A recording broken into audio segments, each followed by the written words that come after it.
I think I started writing Excellent Sheep with the attitude that I would tell students to do this set of things and not this set of things. And I realized, like, no, that's actually wrong, and that's not actually what the issue is. It's not about what choice you make. If you make a choice to go into finance, to Wall Street, and you have good reasons to do it, or you find the work fulfilling, I don't have a problem with that. I'm concerned with how people make the choice. Friends, this is a real treat for me. I'm here with Bill Deresiewicz. He is a New York Times best-selling author and a former professor at both Yale and Columbia, and a visionary, I'd say an agent of social change, and somebody who speaks truth to power. Welcome to the Your Cosmo Kid podcast, Bill. Thanks for having me on. I've been looking forward to this. Well, we've been looking forward to this. Our listeners know I've mentioned your book, Excellent Sheep, at least 3 or 4 times. I had it as a recommended resource years ago. And I think that was just a very, very thought-provoking book that you wrote. And friends, we're going to talk about that book today, as well as a new book, well, new as in newer, that Bill has up called The End of Solitude. But before we get into that, take a few minutes, take 3, 4, 5 minutes and kind of tell us your backstory. It's always nice for our listeners to know the context from which you're going to speak. Yeah, my backstory is very relevant because it's what led me to write Excellent Sheep in the first place. I grew up in a family that expected high achievement, immigrant parents. Dad was himself an Ivy League professor. The mandate for me and my brother was to be doctors. He became a doctor. I didn't really have an opportunity to think very carefully about what I wanted to be, partly because my dad taught at Columbia, so I knew that that's where I'd be going because, it was free. And because I didn't have to think about where I wanted to go, I didn't really have to think about why I wanted to go or what I wanted to do. And when I got to college, I think the enormous range of possibilities and the enormous freedom that college represented in terms of what I could study was actually quite terrifying to me because I had been raised in a way that was very prescriptive and was also, I think, very protective, almost infantilizing, really. So I seized very quickly when I got to college on a major that looked good. It was a joint major in biology and psychology, both of which I was interested in, before classes even started. And I came to regret that. I would say by the time I was halfway through college, after having taken lots of large science lectures and not much beyond Columbia's core, I realized that I loved literature and I knew I loved literature, but I'd never thought about whether that should influence my choice of major, let alone my career plans. And by about halfway through college, I thought, you know what? I really blew it. I should have been an English major, but it's too late now. And in retrospect, I came to feel like college was substantially wasted for me. I mean, the academic part, in a way that caused me a great deal of grief, actually. And I went out into the world. I didn't really know what I wanted to do with myself. And I grabbed at this thing, at that thing. I graduated in 1985, which means if you didn't know what you were supposed to do, you went to law school. So I did apply to law school and I pulled back at the last minute, realizing that I didn't actually want to be a lawyer. Went to journalism school, knew that I was out of place. It was just a place to park myself. And then finally, 3, 4 years after college, I said, you know what, I'm going to go and I'm going to study English Lit by hook or by crook. And I luckily managed to get into just one of the dozen programs I applied to. And I finally, for the first time in my life, at age 25, in grade 17, as you might explain it to a kindergartner, I actually liked school for the first time. I'd always been good at school, but I never liked it. I loved it and I threw myself into it and I went through the PhD program and I started teaching and I loved teaching as I suspected I would. And I got the job at Yale. And for reasons we could talk about or not, the other side of academia, the sort of research, producing papers, publish or perish thing didn't really work for me. So I wasn't able to stay in academia, which was another great sorrow, but I continued to love teaching. I built close relationships with my students. I had long, unstructured conversations with them in office hours, which is regrettably unusual, especially at a place like Yale when professors are very busy doing their own research. And I started to hear and I started to see what the system of elite education was doing to these wonderful kids who were very smart, very hardworking, very earnest, but had not been given the means to figure out what they wanted to do with their lives, much as I had not been given those means. And that's what led me to write Excellent Sheep. My experience with my students and their experience with the system. So that's my story. I love it. Love it. So why don't you give us an overview of Excellent Sheep? Some of our listeners will have read it, some would not. The core theses of the book, how you came to develop that thesis. Yeah, just take us through that. Sure. So the title kind of says it all. And it came from a student of mine, it was sort of a moment in seminar that it's not exactly clear to me where the thought came to her. It was kind of an intuitive leap, kind of a spark that flashed in her mind. And she said, "Are you saying that we're all just like really excellent sheep?" And you could see her kind of forming the thought as it came out of her mouth, this kind of moment of startled collective self-recognition. And I wasn't sure that I had been saying that, but I realized that I certainly thought it. And you just look at the two halves of that phrase. These students are excellent, which we have to understand in a very specific sense. I regret to say that they're not necessarily deeply intellectual or deeply creative. They are really great at doing what the grown-ups tell them they need to do to get the highest prizes that society has to offer. They are great at jumping through hoops and checking boxes and conforming and complying. And that is how you get into a place like Yale, unfortunately. So, and the more things they have to do as the sort of resume arms race has increased and increased and increased, the less able they are to do any of those things in a really deep way. And certainly in a way that comes from themselves, that's self-motivated. So it's the sport, we all know what it is. It's the sports and the musical instruments and the clubs and the academics and the service and the leadership, whatever those words mean. And as a result, many of them are sheep, meaning they only know how to follow the herd. They don't know what they want because they've only ever been doing what the grown-ups tell them to do. It's not about what they want. And I didn't arrive at these conclusions deductively. I didn't, sit down. I arrived at them through those long office hours conversations and also through seeing what happened to my students after they graduated. Some of them were aware of what I'm saying. Most of them weren't. They were just sort of showing me through their confusions, their uncertainties, their anxieties, what the system had done to them. When the same year that I left Yale and left academia, just sort of coincidentally, I published an essay where I talked about a lot of this called The Disadvantages of an Elite Education. And it came out in a literary quarterly with a fairly small circulation. I didn't expect too many people to see it, and I certainly didn't expect students to see it. This was 2008, but very quickly, and I mean within a few days, it started to circulate online. And I started to hear from students all around the country saying to me, "You have put my experience into words," or "You've said out loud what I've only been saying in private, in my own mind, or to my one best friend." And they also started to talk about something that I hadn't even been so aware of, which was how miserable this was all making them. And that was the next sort of milestone in the journey to writing the book, because I quickly realized that I needed to dig into this more. I needed to answer questions that students were asking me that I didn't have good answers to, like, what should I do? How should I deal with this? And that's what led to the book 6 years later. So how long were you at Yale, Bill, Ten, before 10 years. sorry, Sorry. no, before you started seeing these trends and observing, this is something that happened immediately or, more toward the end of your tenure, middle of your tenure? Like, where would you I say mean, it I hit think you? it Yeah. was I think it was I think it was gradual. I don't Mhm. remember it striking me immediately, and I had been a graduate instructor at Columbia, so but I don't think that I became aware of this until a few years later, but also not all at once. It was kind of a thing that I pieced together. And then I began to think about why that would be. Like, where did all this come from? I think I also didn't realize, I mean, I finished high school in 1981. The system was already in place, but the kids from my high school who got into selective colleges would have done like 3 APs and 3 extracurriculars. And Sure. it was only during my time at Yale that I started to Mhm. realize that they were doing Mhm. like 10 or 12 of each. Mhm. Right. So that was a very important piece of information to help me make sense of why my students had come out the way they. Yeah. Yeah, no, it's pretty, that's no doubt about it. What you're saying is absolutely spot on. And one of the reasons why the book resonated so much with me is it's been my experience as a counselor on multiple levels.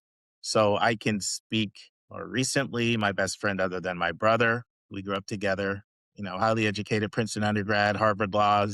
His daughter broke his heart by going to Yale. And then she's not at Yale very long, someone who had always wanted to do medical research or either medical research or very involved in political consulting. She starts talking to her dad, my friend Dave, who was a co-host of this podcast for years, about either wanting to go to Wall Street or wanting to do management consulting. And he was like, "Where is this coming from?"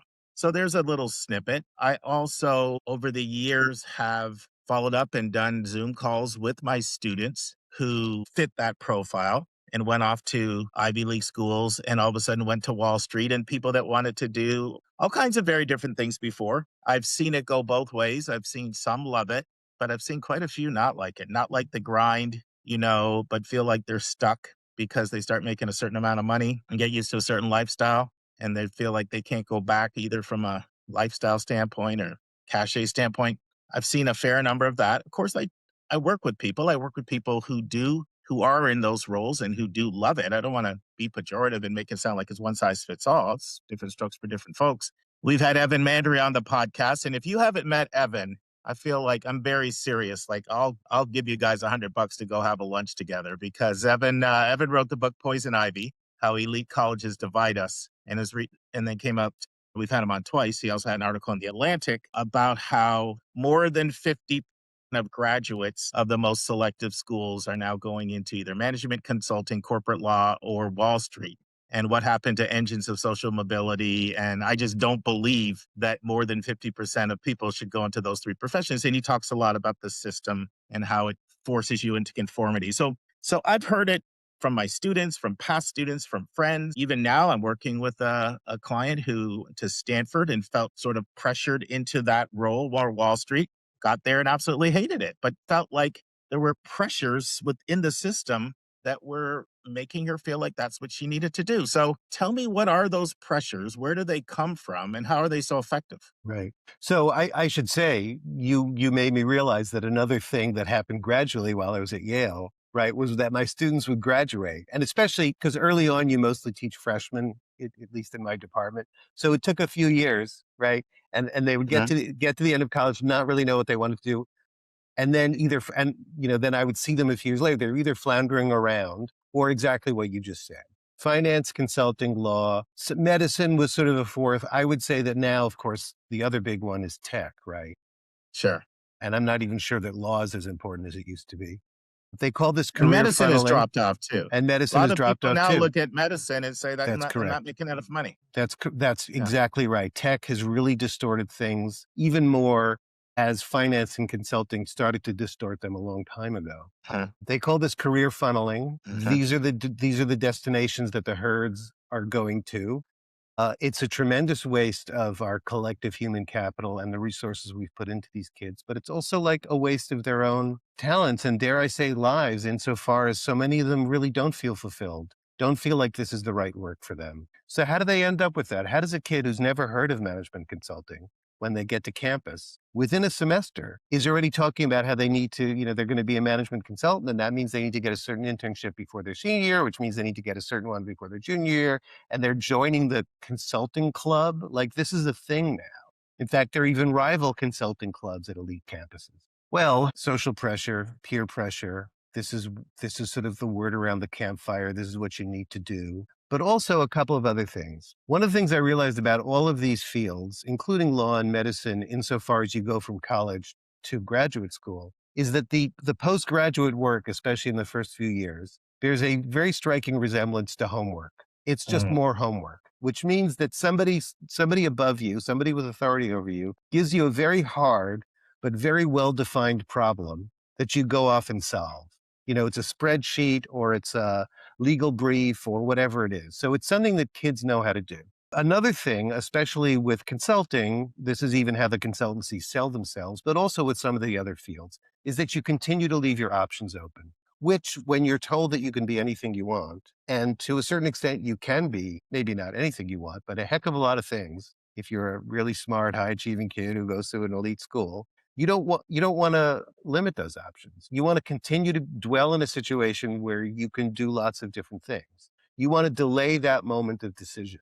And I think you especially want to delay it. And this is sort of back to what I was saying before, and maybe the biggest piece. If there's no internal motivation, if there's nothing that's driving you because you have discovered, I hate to use the word passion or even purpose, just because they've become cliches, but some inner sense, some inner compass that's pointing you in a direction that grows out of your, dare I say, innate or early developed desires. What do you like to do? What do you think needs to be done? Like, if you've spent your entire life from middle school or even earlier just doing what the grown-ups want, you've never had a chance to figure that out. And so therefore, there's no possibility of translating that into some kind of career path. So you just grab at what's being offered to you. And if it's lucrative and high status and there's peer pressure heading in, and these firms have a lot of money and they come to campus to recruit in ways that other sectors, NGOs don't have the money to. Sometimes they even pay the schools for access to their students. That's what you're going to do. Have you put in any thought on decoupling? Is the word that comes to mind. Maybe that's not the best word, but assessing is probably a better word. Whether it's mostly about status or it's more about, for lack of a better word, the baller lifestyle without being in the NBA, right? Like, I mean, these can be seven-figure paths. They really can. Not for everybody, but these are professions that can set you up for a seven-figure income. I So mean, thought yeah. about that at all? Whether, like, it's just I want to have a certain kind of lifestyle, and that's what I want to do because I want to make bank versus this is the top of the pecking order status. I mean, I wouldn't be in a position to know that, but people have studied that. Even undergraduates have studied that. I mean, a few people, and they've they've sent me their work, right?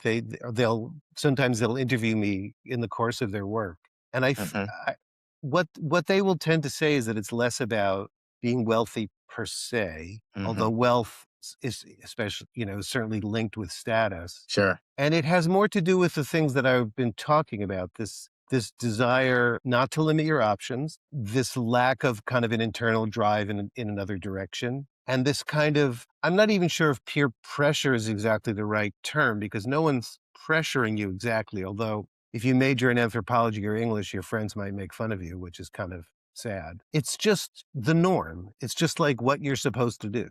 No one person or any number of people is actually pressuring you to do it. It's just the culture. It's just what you do. Like I said, you come to campus and within a semester, this has become your desire, just like your friend's daughter, right? I mean, how did she end up? Just it's like you get the word. You get the word on the street. This is what yeah. So I can see somebody out there, and I can even think some of my clients that I work with who are in these fields and who love the work, thinking, like, just to play devil's advocate. So what makes you so convinced people aren't fulfilled? Maybe they love doing this is what they love doing. And so you found your thing. We went back and did English literature. This is people have found what they love to do. And sure, it's high paying and it has status and it comes with a lot of societal perks, but they found what they love. Like, what's the evidence that you have that no, it's something more than that? Right. So, first of all, I think I started writing Excellent Sheep with the attitude that I would tell students to do this set of things and not this set of things. And I realized, like, no, that's actually wrong. And that's not actually what the issue is. It's not about what choice you make. If you make a choice to go into finance to Wall Street and you have good reasons to do it, or you find the work fulfilling, I don't have a problem with that. I'm concerned with how people make the choice. Are they making it just because they're going along with the herd, just because they can't think of anything else to do? Or is it coming from some genuine interest in the work and sense that the work is satisfying? I think it's pretty clear that overwhelmingly they're doing it because that's what you do and that's what you've been and you can't think of anything better. I mean, first of all, let's ask ourselves how many people would do that work if they weren't getting paid a lot of money? How many people really enjoy their economics major, or is it just the thing that they know they're supposed to do, or their computer science major?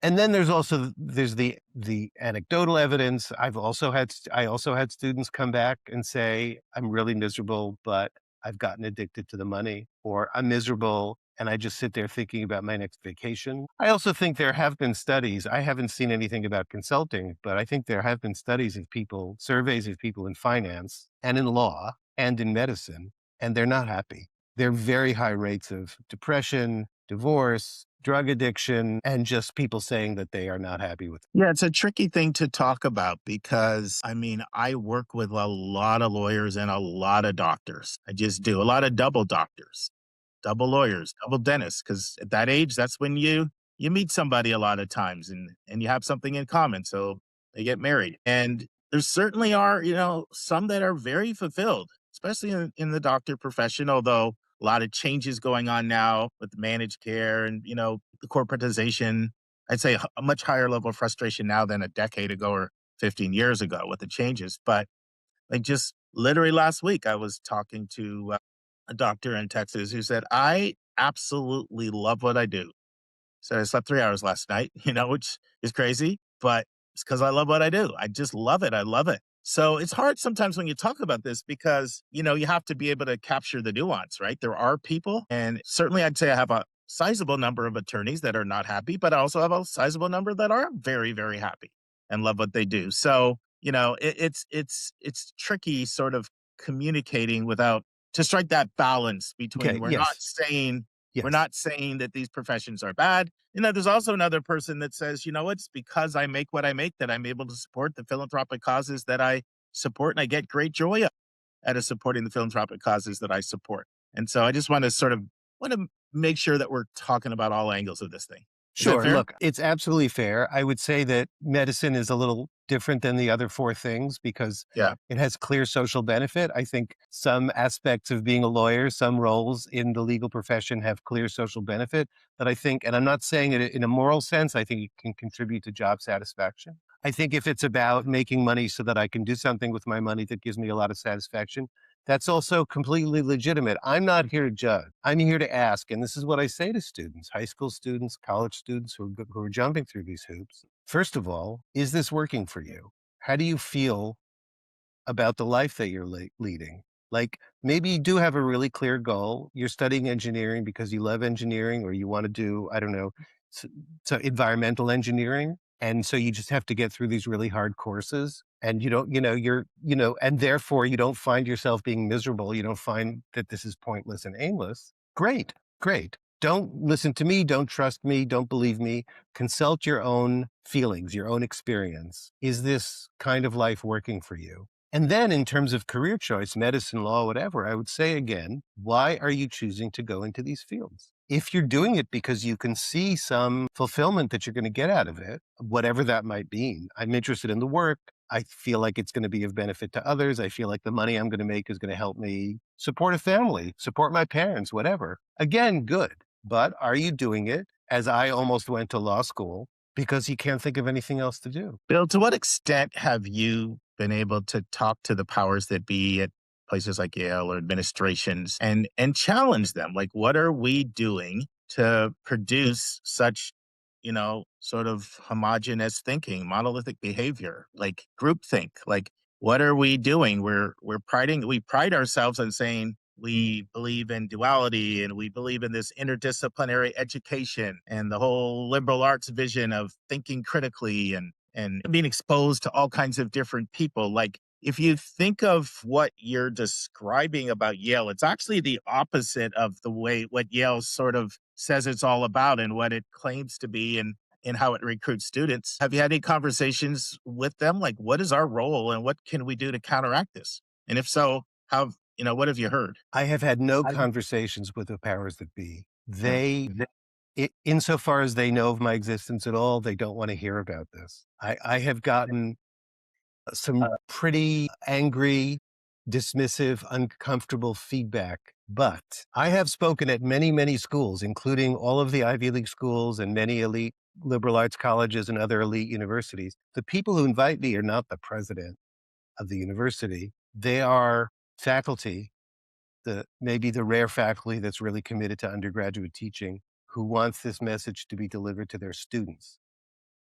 I have interacted with a lot of liberal arts college presidents who've invited me to their campus because those institutions tend to be more oriented towards teaching and towards sort of thinking about like what you want to do with your life. And I've spoken at least 20 elite private high schools, let's say, because those institutions, generally at the invitation of the head of school, because those institutions want their students to hear this message because they see their students suffering through this system and falling prey to these false choices. And they want someone to deliver a message that enables students to think differently about their education and also maybe reassures students that they're not going to end up, sleeping under a bridge if, God forbid, they don't go to Harvard. No.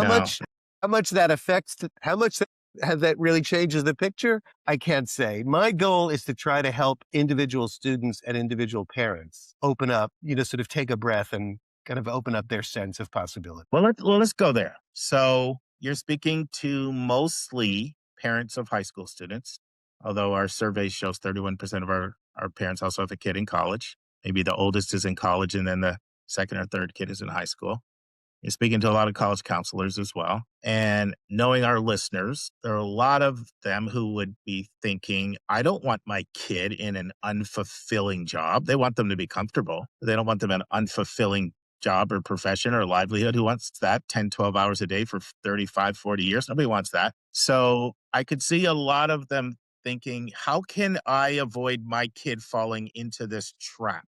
What would be, Bill, what's your advice for me? What would you say to them? Right. First of all, I think that reducing the level of anxiety is always a good thing. One of the big features of the lives of these students is this tremendous sense of anxiety, this amounting often to panic. If I don't get straight A's, if I don't get into Harvard or Stanford, my life is going to be over. What's going to become of me? And a lot of that can come from parents because parents are understandably worried, but maybe more worried than they need to be about what's going to happen to their kids. This can also be a matter of what school your kid is in. I mean, I had a student who said, you know, she told me that her parents weren't crazy. Her parents were, you know, much calmer about all this stuff. But as she put it, it doesn't matter if your parents aren't crazy because all the other parents are crazy. So the community that you live in and the school that you send your kids to can affect them in really profound ways. And it may even be worth thinking about where you're sending them and even therefore where you're living. I know that's kind of a tall order, but I'm trying to speak honestly. I tell parents, I mean, I always tell parents, like, I know that your job is really hard and I'm not trying to make it sound like it's easy. And I know that your concerns, you have a lot of concerns about your kids that are legitimate, especially in a society that's increasingly one of winners and losers. But I also say, think back to when you were 14 and 16 and 18 and the fears that your parents had for you and their sense that, like, how is this kid ever going to make their way in the world? And like they're 14 and they don't know. But somehow you managed to get to the point that you're at, parents, where you are accomplished professionals, you're doctors or lawyers or dentists or whatever. And you did it because you grew up and because you discovered fortitudes and capacities within yourself that you didn't suspect and your parents certainly didn't suspect. And you know what? Your kids who, you know, just yesterday you had to wipe their nose, but guess what? Tomorrow they're going to be that too. Trust your kids. Trust what's inside your kids. Let's talk about the kid in college. Any tips for the kid in college to not get sucked into the tsunami of thinking, if I don't do, management consulting, finance, Wall Street, corporate law, I'm not successful? Yeah.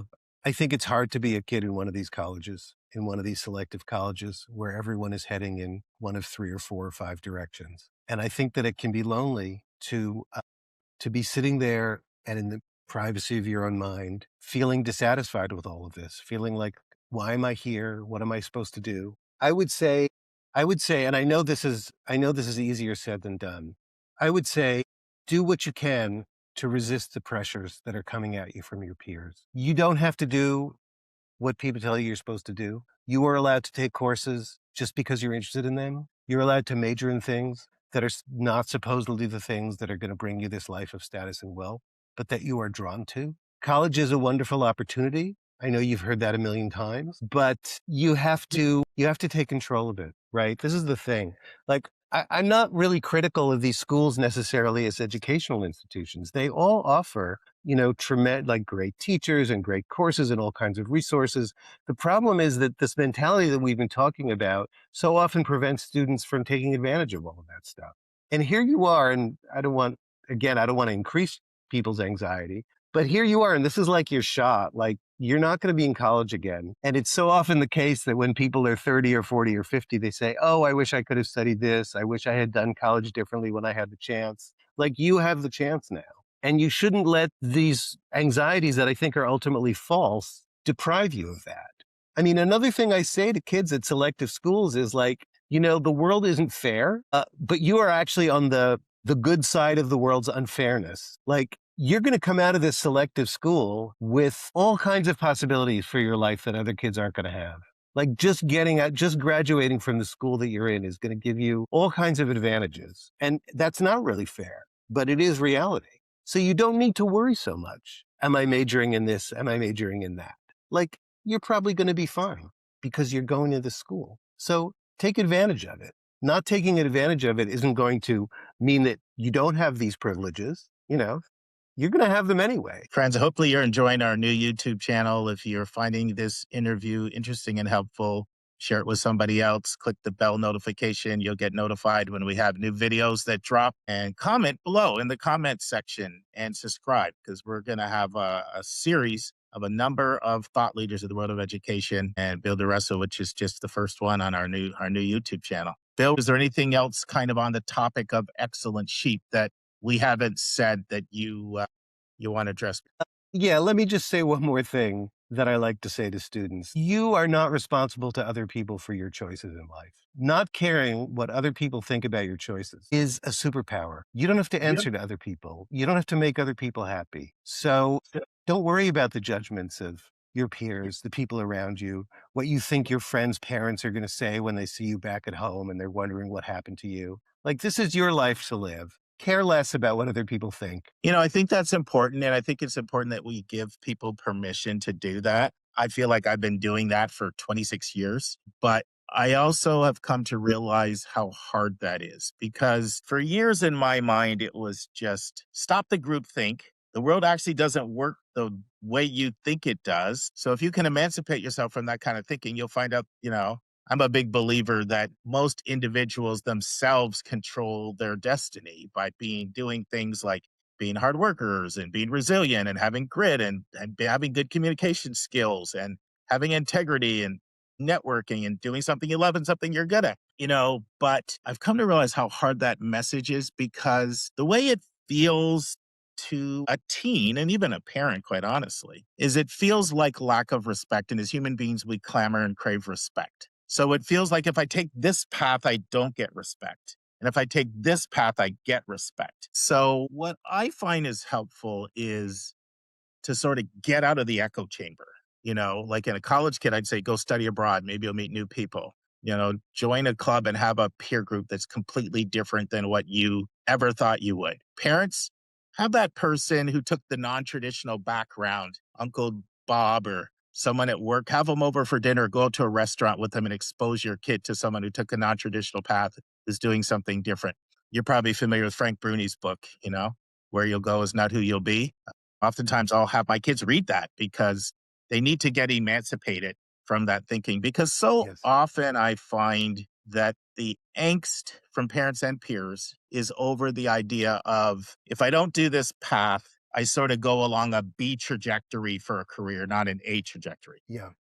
The way I experience it the most is I need to go to a T20 school. If I don't go to a T20 school, then maybe I'll have a good life, but I'm probably limited to the B level of success. I'll never reach A level success. That's how I experience it the most. And Yeah. getting out of that group think, when for kids it feels like respect or not respect, that's hard, right? Because it's the same reason why people don't go back to the 20th reunion, because they don't feel like explaining how they put 100 pounds and they're on their third marriage or they're unemployed. And why do I want to go into that level of emotional pain? I'll just not go. So that's, if a 42-year-old feels that way, who's had more opportunity, more life experience, how's a 16, 17, 18, 19, 20, Right. 21-year-old think? Right. Does that make sense?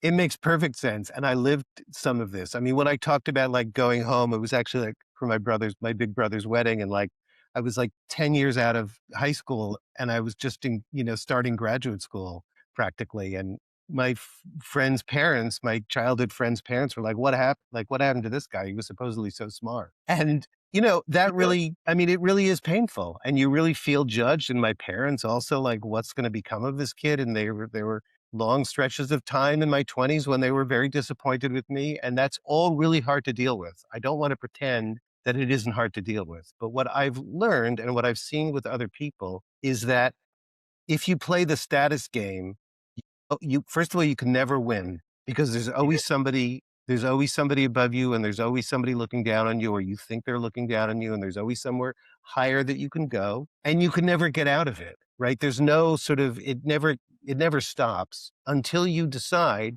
and you can't just decide once. Like, it's a repeated series of decisions not to care about this, not to let this kind of judgment or imagined judgment get to you. Only that makes it stop. And then you find out that it's not this sort of linear, vertical scale, like a B level life, an A level life, a C level life.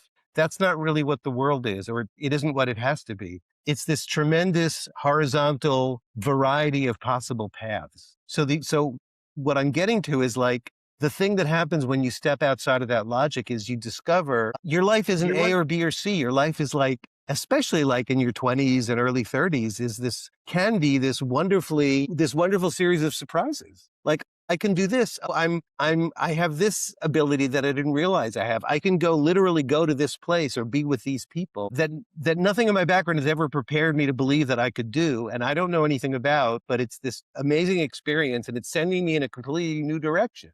Right. This is what happened to me. You know, I suddenly discovered that like I can study English lit. I'm going to study English lit. And then even later, even in my 40s, I was like, well, academia isn't really working for me. Maybe I can go and become a writer. And that's what I did. And it's pretty cool. I mean, it's not cool to be a writer. It's cool that I'm like doing something that I find really fulfilling that nobody ever told me I could be. That's and you such a prob greater reward. That's such a greater reward than any level of status you could ever get. and you probably had no idea you'd be doing that, not only in your teens, not in your 20s, but maybe not even in your 30s or early 30s, That's right? correct. That's Like correct. there is another type of pressure out here that you need to know what you're going to do with your life by the time I mean, I have Yes. sometimes I Yes. will have a parent of a client and the kid is 15 or 16 and the parent is very concerned that the kid doesn't know what they want to do with their life. Speak to that. This is terrible. And I think that colleges are partly responsible for this because they expect you to sort of be a much more highly shaped person or present as one on your college application than it's reasonable to expect any high school student to be. I mean, how could you possibly know what you want to be when you're 15? You don't know anything about the world. You don't know anything about yourself. You don't even know. I mean, there are many of the things that you can study in college that you can major in.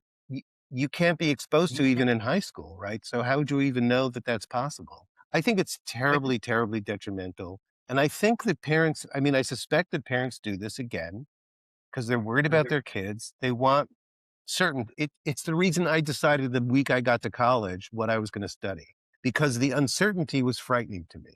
The Mm. uncertainty that your kid doesn't know what they want and they're going to wander and they're going to be one of these kids because you're afraid for them. Again, I'm sympathetic with parents, but I think they need to let go of this need. It's really a desire for control, right? It's a desire for control over the future. You know how things are going to go. Your kid has decided, and it's steps A, B, C, all the way through Z that's going to get them there. That's the logic of this whole thing. Life is going to be made predictable. Success is going to be made predictable. It's these 26,000 steps that take forever, but at least they'll get you, you know. It doesn't work like that. And I mean, for the most part, it doesn't work like that. Even successful professionals usually don't have careers like that. But it certainly doesn't work to impose that on your kid. This is how they end up miserable. No, I get it. I also get the reality of the anxiety of my brother, Uncle Bob. You know, he went off to college and he's paid a lot of money, and his daughter, Jessica's living at home in the basement and she's working at Starbucks right now. And I don't want that to happen to you. So I, I get that reality of that fear. It's a big expense to invest in something if it looks like you're not going to be self independent and self sufficient. I'm sympathetic to that anxiety. But what leads to the kid in the basement? Is it because they majored in English? Or is it because maybe they majored in economics and instead of continuing down the path to the, you know, they sort of crashed, right? Because they said to themselves, I actually don't want to do this. I don't want to keep doing this. But they hadn't spent their time in college figuring out what they do want to do. I think that happens a lot. No, there's no doubt about it, and there's also no doubt about the fact that if someone can just pursue what they love and pursue what they're good at, most of the time that can be turned into a livelihood. You know, a really good book came out years ago, it's over 20 years ago now, called Childhood Roots of Adult Happiness Mm. by former Harvard professor, chair of psychiatry. And he said, well, you just look at how kids play at a young age. They're almost telegraphing for you, you know, what is it they love? And if you'll just support that, but there are too many parents, in my opinion, and I know you share this, that really will not even allow their kid to major in certain majors because they're like, that's a dead end major. That's right, that's right. I love that thing about the childhood play because I realize that about myself in retrospect. I sort of Yeah. see things and, telegraph my future as a writer. I would say, look, people might dispute what you just said in general about kids, but if your kid is the kind of kid who has a legitimate chance of going to a selective school, highly selective school, that means your kid is smart, your kid works hard, your kid is disciplined, your kid is capable of delaying gratification, which means you put all that in service of that passion that they have, that innate talent that they have. Then I think your argument becomes much stronger because those are the things that conduce to success. It's just when they are directed towards a goal that is the child's own goal, that is internally driven, not externally imposed, right? They call it, right, intrinsic motivation rather than extrinsic motivation. Bill, that's a drop the mic moment. Let's leave it Okay. there. Thank Okay. you very much. Excited to delve into your next book, The End of Solitude. But this has been fantastic.